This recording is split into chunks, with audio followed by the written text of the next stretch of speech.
Many of you guys are playing games, aren't you? Games were not exactly what they used to be a decade ago. We've made a great strides from games like Snake, Contra, and many more. Have you always wondered what it will be like in 10 years? Hello everybody, you're about to witness another episode of the Future Trends World. Before we get into the video, make sure you like the video and please subscribe if you haven't yet. And also click the bell button so you will be updated with our daily video posts. Today we will tackle about 2030 gaming industry, the future of games. In 2019, Netflix CEO Reed Hastings assured shareholders that their biggest rivalry was not HBO, Disney Plus, or Amazon. Its greatest challenge was indeed the Fortnite video game. In 2019, the gaming industry generated $120 billion in profits. An analyst estimate that it will hit another $200 billion in 2 years. Big tech giants are trying to get the best out of this situation. Apple, Google, and Amazon have all produced gaming products. Apple has launched a gaming subscription service, the Apple Arcade. Google has introduced Stadia, which allows users to stream major game titles straight from the cloud. Amazon acquired Twitch in 2014, which is the most popular gaming site and platform where gamers play. The gaming industry has been growing since the beginning of gamers' era, and in the years ahead, it is expected to get better, probably generating more revenue than any other medium. Let's have a look at how it is all going to happen. Streaming games will be more popular. Streaming technology will become more popular in the next 10 years.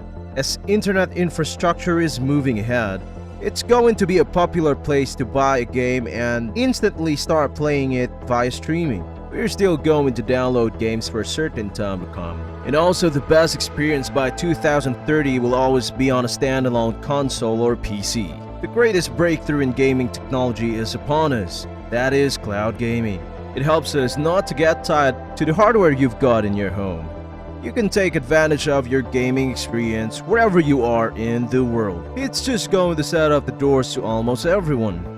VR is going to become mainstream.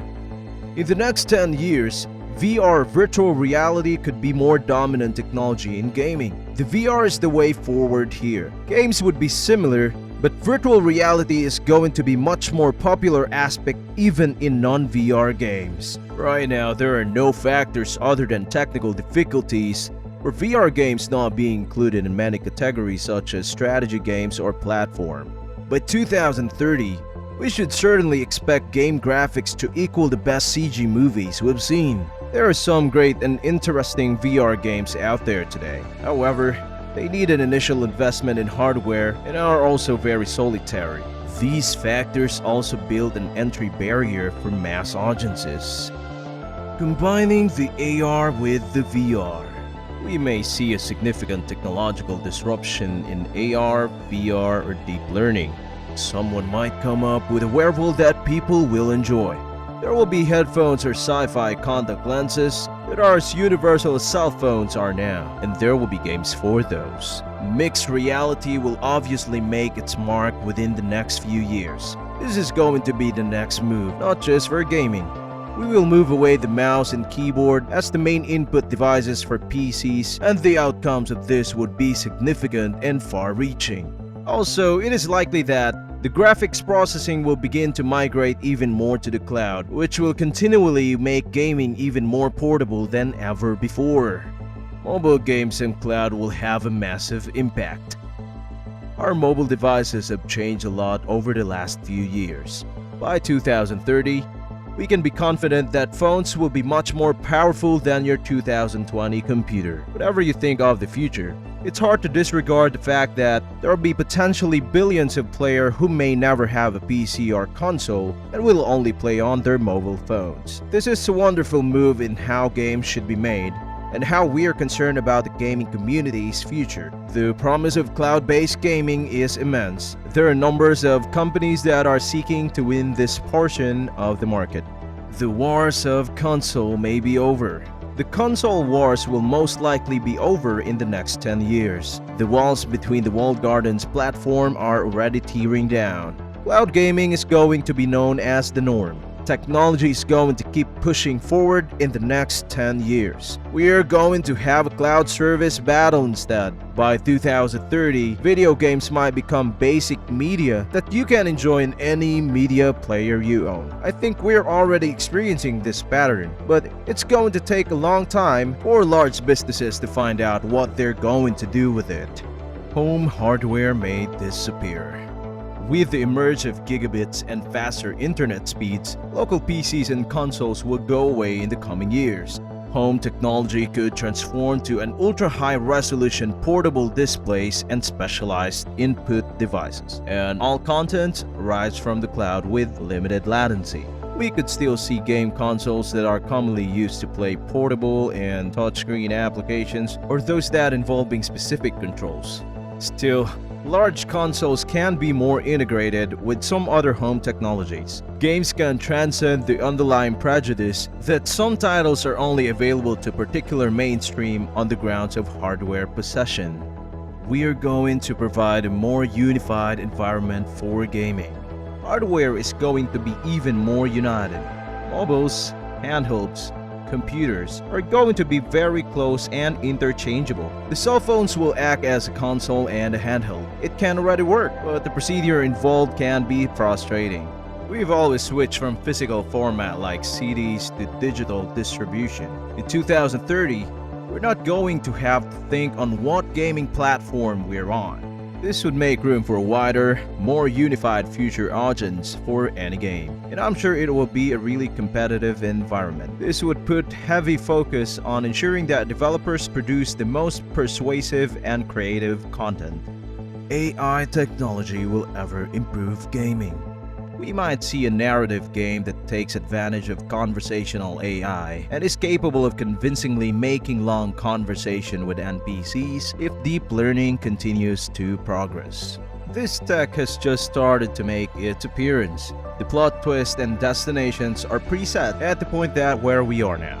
When items like AI are added behind the scenes and plot, the drama is expected to unfold in real time, depending on the action of the player and all that is happening in the world. There could be events and shifts in the plot, which even the developers do not predict. Gaming will change for the better and new categories will appear. Over the next 30 years, there may be extremely popular genre that just doesn't exist at the moment. This has happened throughout the last decade, and it doesn't seem like we've ran out of new ideas. Games can be combined with other types of media. Maybe they're not going to be classified as a gaming industry at that point. Borders between games and movies and subscription entertainment channels, such as Netflix, may be quite blurred at that point. At least they're going to be seen as competitors as opposed to a different form of coverage. But there could be a combination going on together. We will be able to see gaming and all other modes of entertainment blend and cross-pollinate between each other, providing fresh and interesting opportunities for us to express ourselves in the near future. The distinction between genres and audiences can be blurred over time. This will create entirely new markets with new perceptions and reviews that will encourage creators to evolve existing genres and come up with completely new ones. Games will be more diverse as the will of the people that makes them. The last decade has shown us that there is a space for everybody to start a game that is important to someone. Success has been redefined with a closer bond between the game creators and the players. The line is always blurred, as in Minecraft or Roblox. In the end, we're all imaginative, and all of us should be able to make games. Games would be more thoughtfully interactive, and more businesses as well as game makers would be there to send us new games and never before seen concepts. We'll also be able to see an expansion of the indie field, where games that just don't adhere to photorealistic aesthetics can take up a greater portion of the field. The notion of playing indie games from Spain and also just admiring the thinking and craftsmanship that went into it will also be appreciated. With modern technologies on the horizon, gaming will become much more available to wider and more varied viewers. developer studios concentrate on social responsibility. We will see corporations claiming that they are looking to change the environment in a better way and to become more mission-based. The rise of mission-based corporation will accelerate beyond philanthropy, and I expect that we will see a substantial uptick in game studios being conscious of their influence around social responsibility. That is all for the 2030 gaming industry, the future of games. Thank you so much for watching. Tell us in the comments if you think we missed anything. Click the like button if you've heard something new from this video. Please subscribe to see more of this kind of stuffs from us. Click the bell button so you will never miss our daily updates. We'll see each other again.